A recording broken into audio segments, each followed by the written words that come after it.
Chilli powder, ಸಖತ್ ಖಾರ ಬಣ್ಣ ಮತ್ತು ರುಚಿ ಆಚಿ ಚಿಲ್ಲಿ ಪೌಡರ್. ಆಂಧ್ರಪ್ರದೇಶದ ಕರ್ನೂಲ್ನಲ್ಲಿ ಬಸ್ ದುರಂತ ಪ್ರಕರಣ. ಘೋರ ದುರಂತದಲ್ಲಿ 20 ಪ್ರಯಾಣಿಕರು ಸಜೀವ ದಹನ ಆಗಿರೋದು. ಈವರೆಗೆ 19 ಮೃತದೇಹಗಳನ್ನು ಹೊರಗೆ ತೆಗೆಯಲಾಗಿದೆ. ಕಾವೇರಿ ಖಾಸಗಿ ಬಸ್ನಲ್ಲಿ ಪ್ರಯಾಣಿಸ್ತಾ ಇದ್ದ 41 ಪ್ರಯಾಣಿಕರು. ಇಂದು ಮುಂಜಾನೆ 3:10 ಸುಮಾರಿಗೆ ಬೈಕ್ಗೆ ಖಾಸಗಿ ಬಸ್ ಡಿಕ್ಕಿ ಆಗಿದೆ. ಬೈಕಿಗೆ ಡಿಕ್ಕಿ ಹೊಡೆದ ಪರಿಣಾಮ ಇಂಧನ ಸೋರಿಕೆಯಾಗಿ ದುರಂತ ಸಂಭವಿಸಿದೆ. ಖಾಸಗಿ ಬಸ್ನಲ್ಲಿ ಪ್ರಯಾಣಿಸುತ್ತಿದ್ದ 21 ಜನರು ಸುರಕ್ಷಿತ. ಇನ್ನು 20 ಮಂದಿ ಮೃತಪಟ್ಟಿದ್ದಾರೆ. ಈ ಪೈಕಿ 11 ಮೃತದೇಹಗಳನ್ನು ಗುರುತು ಪತ್ತೆ ಹಚ್ಚಲಾಗಿದೆ. ಇವರೆಗೂ 19 ಮೃತದೇಹಗಳನ್ನು ಹೊರಗೆ ತೆಗೆಯಲಾಗಿದೆ ಅನ್ನೋದ್ರ ಬಗ್ಗೆ ಮಾಹಿತಿ ಸಿಗ್ತಾ ಇದೆ. ಇನ್ನು ಕೂಡ ಕಾರ್ಯಾಚರಣೆಯನ್ನು ಮಾಡ್ತಾ ಇದ್ದಾರೆ. ಮೃತದೇಹಗಳನ್ನು ಹೊರಗೆ ತೆಗೆಯೋದಕ್ಕೆ ಕಷ್ಟ ಆಗ್ತಾ ಇದೆ. ಯಾಕಂದರೆ ಇಡೀ ಬಸ್ಸೇ ಸುಟ್ಟು ಕರಕಲಾಗಿ ಹೋಗಿದೆ. ಇನ್ನೊಂದು ಕಡೆಯಲ್ಲಿ ಮೃತದೇಹವನ್ನು ಪತ್ತೆ ಹಚ್ಚುವಲ್ಲಿ ಕುಟುಂಬಸ್ಥರಿಗೂ ಕೂಡ ಕಷ್ಟ ಆಗ್ತಾ ಇದೆ. ಯಾಕಂದರೆ ಮೃತದೇಹಗಳು ಗೊತ್ತಾಗ್ತಾನೆ ಇಲ್ಲ, ಸುಟ್ಟಿ ಸಂಪೂರ್ಣವಾಗಿ ಕರಕಲಾಗಿ ಹೋಗಿರೋದು. ನೀವು ದೃಶ್ಯ ಗಮನಿಸ್ತಾ ಇದ್ದೀರಾ ಯಾವ ರೀತಿಯಲ್ಲಿ ಬಸ್ಸು ಧಗನೆ ಹೊತ್ತು ಉರಿದಿದೆ ಅಂತ. ಡೋರ್ ಬೇರೆ ಲಾಕ್ ಆದಂಥ ಹಿನ್ನೆಲೆಯಲ್ಲಿ ಹೊರಗಡೆ ಬರೋದಕ್ಕಾಗಲೇ ಇಲ್ಲ. ಕೆಲವರು ಕೂಗಿ ಕಿರಿಚಿ ನರಳಾಡಿ ಅಲ್ಲೇ ಪ್ರಾಣ ಬಿಟ್ಬಿಟ್ಟಿದ್ದಾರೆ. ಕೆಲವರು ಹೇಗೋ ಜೀವ ಕೈಯಲ್ಲಿ ಹಿಡಿದು ಹೊರಗಡೆ ಬಂದು ಜೀವ ಉಳಿಸ್ಕೊಂಡಿದ್ದಾರೆ. ಈ ದುರಂತ ನಿಜವಾಗ್ಲೂ ಕೂಡ ಬೇಸರದ ಸಂಗತಿ. ಏನೂ ತಪ್ಪೇ ಮಾಡದಂಥ ಅಮಾಯಕರು 20 ಮಂದಿ ಬಲಿಯಾಗಿರೋದು. ಅವ್ರದ್ದು ಏನು ತಪ್ಪಿತ್ತು ಹೇಳಿ? ಈ ಬಸ್ಸನ್ನು ಆಯ್ಕೆ ಮಾಡ್ಕೊಂಡಿತ್ತಪ್ಪ. ಈ ಬಸ್ನಲ್ಲಿ ಮೇಂಟೆನೆನ್ಸೇ ಇರಲಿಲ್ಲ, ಇನ್ಶೂರೆನ್ಸ್ ಕೂಡ ಇರಲಿಲ್ಲ. ಈ ಬಸ್ನಲ್ಲಿ ನೀಟಾದಂಥ ಮೇಂಟೆನೆನ್ಸ್ ಇರಲಿಲ್ಲ ಅನ್ನೋದು ಗೊತ್ತಾಗ್ತಾ ಇದೆ. ಬಸ್ಗಳನ್ನು ಕಾಲಕ್ಕೆ ತಕ್ಕಂತೆ ಮೇಂಟೈನ್ ಮಾಡಬೇಕಾಗತ್ತೆ, ಸರ್ವಿಸಸ್ಗೆ ಬಿಡಬೇಕಾಗತ್ತೆ. ಬಟ್ ಈ ಬಸ್ನಲ್ಲಿ ಅಂಥದ್ದು ಯಾವುದೂ ಆಗಿರಲಿಲ್ಲ ಅನ್ನೋದನ್ನು ಡಾಕ್ಯುಮೆಂಟ್ಸ್ಗಳು ಹೇಳ್ತಾ ಇದೆ.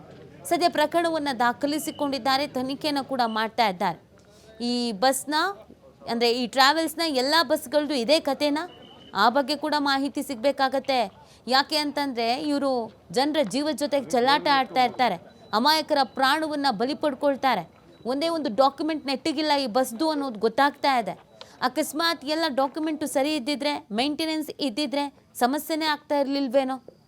ಈ ದುರಂತದಲ್ಲಿ 20 ಮಂದಿ ಪ್ರಾಣ ಕಳ್ಕೊಂಡ್ರಲ್ಲ, ಆ ಪ್ರಾಣವನ್ನು ವಾಪಸ್ ತಂದ್ಕೊಡೋರು ಯಾರು? ಹೋಗಲಿ, ಜವಾಬ್ದಾರಿ ಹೊತ್ಕೊಳ್ಳೋರು ಯಾರು? ಆ ಕುಟುಂಬಸ್ಥರ ಜೊತೆಗೆ ನಿಂತ್ಕೊಳ್ಳೋದು ಯಾರು? ಬಸ್ನ ಪರಿಸ್ಥಿತಿ ನೋಡ್ತಾ ಇದ್ದೀರಾ ನೀವು. ಇದು ಬಸ್ಸಾ ಅಂತ ಯೋಚನೆ ಮಾಡಬೇಕಾದಂಥ ಸ್ಥಿತಿ. ಎಲ್ಲವೂ ಸಂಪೂರ್ಣವಾಗಿ ಸುಟ್ಟು ಕರಕಲಾಗಿ ಹೋಗ್ಬಿಟ್ಟಿದೆ. ಮುಂಜಾನೆ 3:10 ಸುಮಾರಿಗೆ ಈ ಒಂದು ದುರಂತ ಸಂಭವಿಸಿರುವಂಥದ್ದು. ಚಾಲಕ ಎಸ್ಕೇಪ್ ಆಗಿದ್ದಾನೆ ಅನ್ನೋದ್ರ ಬಗ್ಗೆ ಮಾಹಿತಿ ಸಿಗ್ತಾ ಇದೆ. ಇನ್ನು ಬೈಕಿಗೆ ಡಿಕ್ಕಿ ಹೊಡೆದಿರೋದು, ಆ ಬೈಕ್ ಸವಾರ ಕೂಡ ಸ್ಥಳದಲ್ಲೇ ಸಾವನ್ನಪ್ಪಿದ್ದಾನೆ ಅನ್ನೋದ್ರ ಬಗ್ಗೆ ಮಾಹಿತಿ ಸಿಗ್ತಾ ಇದೆ.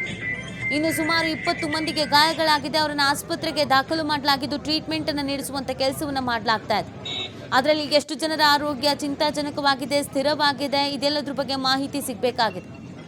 ಪಾಪ ಹಬ್ಬಕ್ಕೆ ಅಂತ ಎಲ್ಲ ಖುಷಿಯಾಗಿ ಫ್ಯಾಮಿಲಿ ಸಮೇತ ಊರಿಗೆ ಹೋಗಿದ್ರು. ಹಬ್ಬ ಫ್ಯಾಮಿಲಿ ಜೊತೆಗೆ ಮುಗಿಸ್ಕೊಂಡು ಸಂಭ್ರಮಿಸಿ ವಾಪಸ್ ತಮ್ಮ ಕೆಲಸ ಮಾಡುವಂಥ ಜಾಗ ಬೆಂಗಳೂರಿಗೆ ವಾಪಸ್ ಬರ್ತಾ ಇದ್ದಂಥ ಸಂದರ್ಭದಲ್ಲಿ ಒಂದು ದುರಂತ ಸಂಭವಿಸಿರೋದು ನಿಜವಾಗ್ಲೂ ಬೇಸರದ ಸಂಗತಿ. ಏನೂ ತಪ್ಪೇ ಮಾಡದೆ ಸುಟ್ಟು ಕರಕಲಾಗುವುದು ಅಂತ ಹೇಳಿದೆ. ಅದರಲ್ಲಿ ಮಕ್ಕಳು ಕೂಡ ಸಾವನ್ನಪ್ಪಿದ್ದಾರೆ ಅನ್ನೋದ್ರ ಬಗ್ಗೆ ಮಾಹಿತಿ ಸಿಗ್ತಾ ಇದೆ. ಈ ಬಸ್ನಲ್ಲಿ 20 ಮಂದಿ ಏನು ಸಾವನ್ನಪ್ಪಿದ್ದಾರೆ ಅಂತ ಹೇಳ್ತಾ ಇದ್ದರು, ಅದರಲ್ಲಿ 2 ಮಕ್ಕಳು ಕೂಡ ಸಾವನ್ನಪ್ಪಿದ್ದಾರೆ. ಒಂದೇ ಫ್ಯಾಮಿಲಿಯವರು ಸಾವನ್ನಪ್ಪಿದ್ದಾರೆ. ನಿಜವಾಗ್ಲೂ ಕೂಡ ಇದೊಂದು ದೊಡ್ಡ ದುರಂತ. ಈಗಾಗಲೇ ಇದಕ್ಕೆ ಅನೇಕ ರಾಜಕಾರಣಿಗಳು ಸಂತಾಪ ಸೂಚಿಸಿದ್ದಾರೆ. ಆಸ್ಪತ್ರೆಗೆ ಅಲ್ಲಿನ ಸಂಸದರು ಭೇಟಿ ಕೊಟ್ಟಿದ್ದಾರೆ, ಆರೋಗ್ಯವನ್ನು ವಿಚಾರಿಸಿದ್ದಾರೆ. ಸಿಎಂ ಚಂದ್ರಬಾಬು ನಾಯ್ಡು ಅವರು ಟ್ವೀಟ್ ಮಾಡಿದ್ದಾರೆ. ನಮ್ಮ ಸಿಎಂ ಮತ್ತು DCM ಕೂಡ ಟ್ವೀಟ್ ಮಾಡಿದ್ದಾರೆ.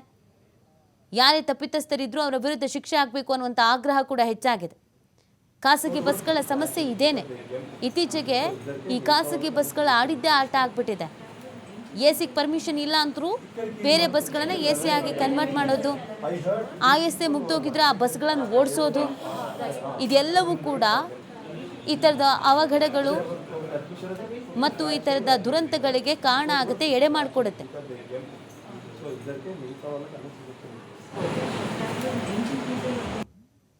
మేము హైదరాబాద్ నుంచి నైట్ 10:30కి బయలుదేరాము. అందరం నిద్రలోనే ఉన్నాము. పెద్ద సౌండ్ వచ్చింది. తర్వాత మేము టైర్ ఏమన్నా ఫ్రాక్చర్ అయింది అనుకున్నాము. తర్వాత చూస్తే ఫుల్ పొగ వచ్చేసిందండి. తర్వాత ఇమీడియట్గా ఫైర్ అయ్యాయి, ఫుల్ మంటలు వచ్చేసాయి. ఇంకా మాకు అర్థం కాలేదు. సైడ్ డోర్ ఒకటి పగలగొట్టి నలుగురిని సేవ్ చేశాను. ఇంకా మా ఫ్యామిలీ ఇంకా నలుగురు అక్కడే ఉండిపోయారండి. చాలా ఇబ్బందిగా ఉందండి. ఎక్కడి నుంచి వస్తున్నారు? ఏమిట్లో వస్తున్నారు? ఇంతకేం జరిగింది? కావేరీ ట్రావెల్స్లో వస్తున్నాం. హైదరాబాద్ నుంచి బెంగళూరు వెళ్తున్నాం. ఎక్కడ జరిగింది కరెక్ట్గా ఏమన్నా? కర్నూలు నుంచి ఒక 20 కిలోమీటర్స్ తర్వాత కర్నూలు దాటి చనిపోయారు సార్. ఒక 25 మెంబర్స్ దాకా చనిపోయి ఉంటారు. మొత్తం బస్సు బాధ ఎంతమంది ఉండొచ్చారా? 42 నెంబర్స్ అండి. మేము బండికి ఏదో ఇష్యూ అయ్యింది. ఆ టైంలో బైక్ బస్ కిందకు వచ్చింది. దానివల్ల మంటలు రావడం స్టార్ట్ అయింది. ఇద్దరు దూకాల్సిన వాళ్ళు వీళ్ళు ప్రమాదం జరిగింది. 3-10 మధ్యలో జరిగింది. బస్సులో ఎంతమంది డ్రైవర్స్? 40 పైన అక్కడ స్పాట్లో ఇన్సిడెంట్ జరిగింది. అంటే మీరు దిగిన వెంటనే జరిగింది. మేము దిగిన వెంటనే ఇంకా బస్సు స్టార్ట్ ఒక 5 మినిట్స్కి ఇంకా వెళ్ళడం అనుకున్నాను. మీరు ఎక్కడి నుంచి ఎక్కడికి వెళ్తారు? మ్యామ్ మీరు ఎక్కడి నుంచి ఎక్కడికి వెళ్తారు? హైదరాబాద్ నుంచి బెంగళూరు వస్తాయి. ఓకే. సో 3:30 ఆ టైంలో